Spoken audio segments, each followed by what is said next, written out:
Ibu-ibu dan bapak sekalian, sejak usia 50 tahun saya bilang life begins at 50. Jadi hidup dimulai dari usia 50 tahun. Itu 2 tahun yang lalu. Nah, sejak tahun lalu saya selain protes bikin podcast keren cadas, saya juga suka bikin lirik lagu sekarang, syair lagu bersama seorang pengamen jalanan ya. Dan sekarang pengamen panggung mestinya. Saya menciptakan sudah ada 17 lagu. 2 lagu dengan Aceh, 19 lagu. Sudah 19 lagu. Tema lagunya PCR, PCR, politik, cinta, dan religi. Nah, karena itu salah satu lagu akan saya nyanyikan, tapi bukan saya yang nyanyi. Yang nyanyi adalah yang bikin nada dan slide-nya saya. Judulnya Reformasi Dihianati. Satu lagu ya, boleh ya? Jadi ibu-ibu dan bapak-bapak sekalian, tahun 2024 itu adalah tahun yang krusial bagi kita. Kalau kita kaitkan dengan konstitusi kita, maka konstitusi kita akan berusia 25 tahun sejak perubahan pertama. Perubahan pertama itu 19 Oktober tahun 1999. Jadi nanti 2024 akan 25 tahun. Pak Jimli misalnya mengatakan, ini saatnya untuk kita melakukan evaluasi terhadap konstitusi kita. Apakah dasar-dasar bernegara kita itu akan kita lanjutkan atau kita mengubah haluannya. Nah, di masyarakat kita, kalau kita bicara tentang konstitusi, ibu-ibu dan bapak sekalian, itu ada 3 golongan. Nanti kita akan lihat ya, mana yang lebih dominan sesungguhnya dan mungkin baik bagi republik ini ke depan. Yang pertama adalah golongan status quo. Mereka yang tidak ingin lagi mengubah konstitusi ini karena menganggap bahwa konstitusi perubahan. Jadi konstitusi kita disahkan pertama kali oleh PPKI tanggal 18 Agustus 1945, kemudian di reinstall melalui dekret Presiden 5 Juli 59 dan diubah 4 kali tahun 1919 sampai 2002. Jadi perubahannya banyak sekali pasal-pasalnya, dan bagi mereka yang mengubahnya, termasuk Pak Hamdan Zulfa, saya tidak tahu kan dia bagian dari yang mengubah konstitusi soalnya ya kan. Inginnya status quo itu tidak usah berubah lagi, ini saja yang dijalankan. Jadi ada disertasi misalnya dari Denny Indrayana yang mengatakan, ya walaupun prosesnya tidak terlalu demokratis, tapi lumayanlah konstitusi ini. Paling tidak berisi prinsip-prinsip perlindungan hak asasi manusia. Kalau kata Pak Jimli berisi bukan lagi division of labor, tapi sudah pemisahan kekuasaan, separation of powers misalnya. Tapi ada juga hal-hal yang perlu diperbaiki. Tapi bagi kelompok ini, perbaikannya cukup di tingkat undang-undang saja. Jadi perubahan di bawah konstitusi agar kita tidak mengubah konstitusi. Kelompok yang kedua diwakili oleh dulu ya, diwakili oleh Dewan Perwakilan Daerah. Tapi nggak tahu udah berubah jangan-jangan sekarang. Yaitu konstitusi kita ini perlu disempurnakan. Maka Dewan Perwakilan Daerah dulu paling tidak sampai 2017 itu menyiapkan konsep perubahan kelima. Dan saya termasuk di dalamnya, frankly speaking. Waktu itu ikut menyiapkan konsep perubahan kelima Undang-Undang Dasar 1945. Dan dalam konsep perubahan Undang-Undang Dasar yang waktu itu kami buat, saya, Denny Indrayana, Saldi Isra, Irman Putra Sidin, Satya Arinanto, almarhum Fajrul Vala, Bivitri Susanti, kemudian Yuliandri, Marwan Mas pada waktu itu salah satunya ya kami mengakomodir calon perseorangan. Ya, kita bilang calon independen yang sekarang menjadi aspirasi Dewan Perwakilan Daerah juga. Tapi itu konsepnya adalah perubahan kelima. Nah sekarang ada arus yang ketiga, arus yang ingin agar konstitusi kita kembali kepada konstitusi 1945 yang ditetapkan oleh PPKI dan di reinstall atau ditetapkan kembali melalui dekret Presiden 5 Juli 59. Saya dengar ibu-ibu dan bapak sekalian, dalam beberapa kesempatan Pak Lanyala menyuarakan itu. Saya nggak tahu, nanti mungkin beliau klarifikasi. Saya tidak tahu nanti di mana ide yang lebih dominan nantinya. Tapi yang paling penting sebagai bangsa yang mau maju, kita tidak boleh tertutup pikirannya. Jadi marilah kita diskusikan 3 arus yang berkembang itu. Apakah kita tetap dengan konstitusi kita sekarang, ataukah kita ingin mengubah konstitusi kita dengan penyempurnaan, ataukah kita kembali kepada konsep asli kita sebagaimana ditetapkan oleh PPKI. dan kita tolak perubahan yang terbatas, ya kan? Apalagi perubahan perpanjangan masa jabatan dan 3 periode. Nah, itu ditolak ya. Itu one thing for sure ditolak. Jadi harus ditolak. Karena kita tidak bisa mengubah konstitusi hanya parsial. Jadi harus paradigmatik. Itu yang ingin saya sharing. Ada satu lagi yang ingin saya sharing, ibu-ibu dan bapak-bapak sekalian ya, soal presidential threshold. Jadi ini sudah semacam ideologi Refli Harun, Rocky Gerung, mungkin juga Pak Lanyala ya kan. Faisal Basri belum terdengar karena soal ekonomi. Jadi kita tetap ingin memperjuangkan agar threshold itu 0%. Artinya tanpa presidential threshold. Saya sudah mewakili 5 pemohon. Pertama adalah Yang Mulia Ferry Juliantono. Yang kedua adalah Gatot Nurmantio. Yang ketiga 5 anggota Dewan Perwakilan Daerah termasuk Pak Bustami. Yang keempat Partai Umat. Yang kelima diaspora Indonesia di 11 atau 12 negara. Alhamdulillah semuanya ditolak oleh Mahkamah Konstitusi. Jadi ditolaknya bukan substansinya, ibu-ibu dan bapak-bapak sekalian, ditolaknya legal standingnya. Saya bilang how come? Ini konstitusi Mahkamah Konstitusinya nggak paham konstitusi atau karena sudah dibeli oligarki? Bayangkan, masa orang seperti Ferry Juliantono nggak ada kaitannya dengan presidential threshold, ya kan? Padahal punya potensi untuk menjadi calon presiden, benar nggak? Ya kan? Lalu orang seperti Gatot Nurmantio nggak ada kaitannya dengan ini. Padahal juga ada kaitannya untuk menjadi kandidasi di presidential election.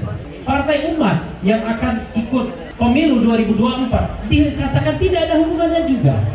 Jadi ini sesuatu yang tidak masuk akal ya. Saya pernah menjadi staf ahli di Mahkamah Konstitusi. Profesor Zainal Arifin Hussein pernah jadi panitera di Mahkamah Konstitusi ya. Pak Hamdan Zulfa pernah menjadi ketua Mahkamah Konstitusi. Tahu betul ini nggak benar ini MK ya. Tidak benar kalau legal standing itu hanya dikatakan bahwa presidential threshold atau ambang batas pemilihan presiden itu hanya miliknya partai politik yang pernah menjadi peserta pemilu. Nggak masuk akal. Coba bayangkan, ini hajat hidup kita semua karena menentukan siapa yang akan memimpin kita di 2024. Saya bicara mengenai yang namanya hukum tata negara normal ya. Hukum tata negara normal itu berdasarkan kalender ketatanegaraan.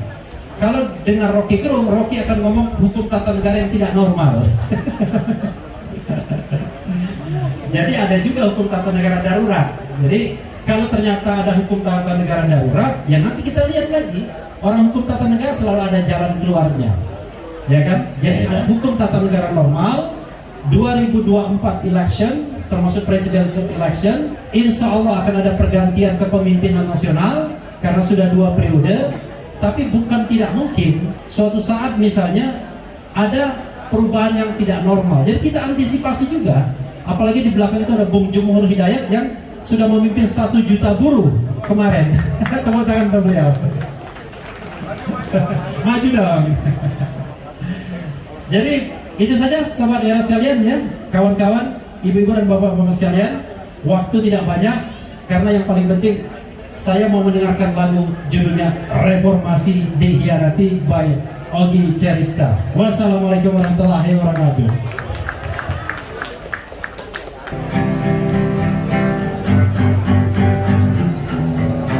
Kala itu langit Jakarta membara, ribuan mahasiswa tumpah ruah melakukan aksi hingga malam dan pagi,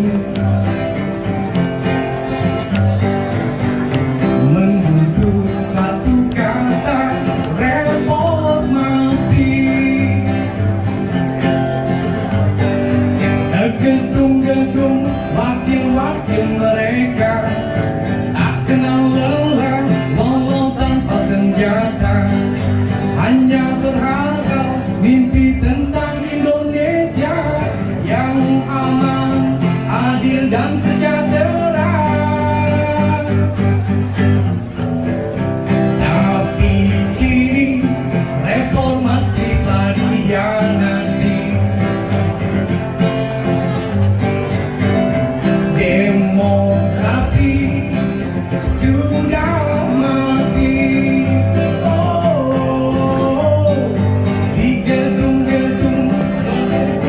semakin canggih.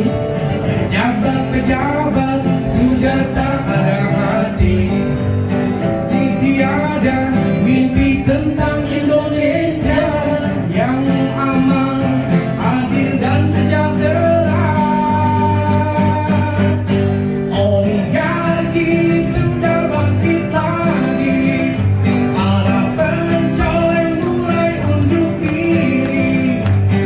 Istana jadi pusat transaksi, penguasa sudah lupa diri.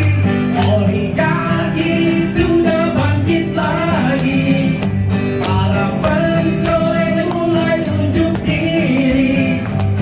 Istana jadi pusat transaksi, penguasa sudah lupa diri. Reformasi dikhianati, reformasi dikhianati, dikhianati. Oh,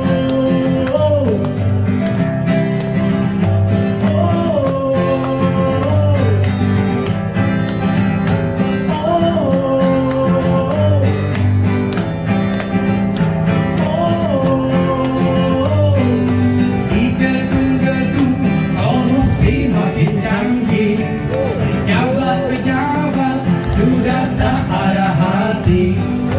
Kini tiada mimpi tentang Indonesia yang aman, adil dan sejahtera. Oligarki sudah bangkit lagi, para pencoleng mulai unjuk diri.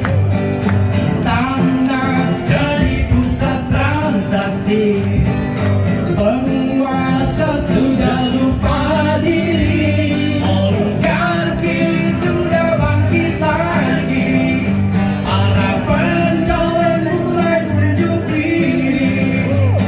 Istana jadi pusat transaksi, penguasa sudah lupa diri.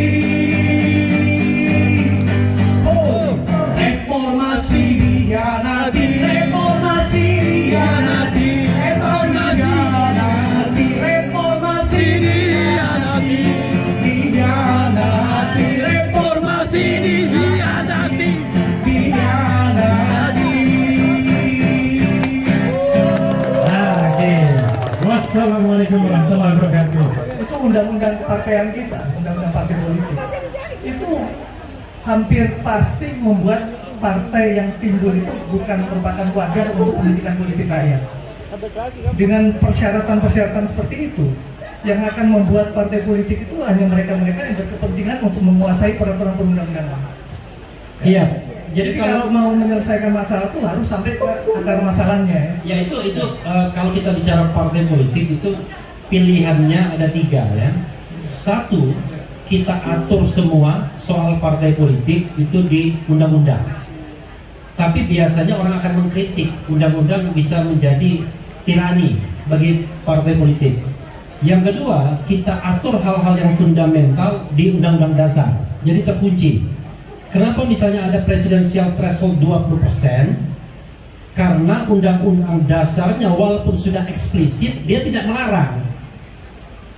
Sehingga dia masih terbuka untuk penafsiran dan unfortunately puluhan judicial review mengenai presidensial threshold ditolak oleh MK dengan alasan sebagai open legal policy. Nah, yang ketiga, diserahkan pengaturannya separuh-separuh. Separuh partai politik yang fundamental oleh undang-undang dan undang-undang dasar. Contoh misalnya, apakah perlu kita mengatur misalnya bahwa leadership kepemimpinan partai politik itu dibatasi? Bung Refli, nanti itu untuk ditanya jawabannya. Oh iya, nggak apa-apa. Jangan sampai seberapa detik. Jangan sampai kemudian nanti yang terjadi adalah partai politik itu dikuasai orang per orang untuk jangka waktu yang lama, bahkan sampai orang itu mati. Nah, itu yang kita tidak inginkan ya. Itu saja tambahannya. Terima kasih Bung Refli.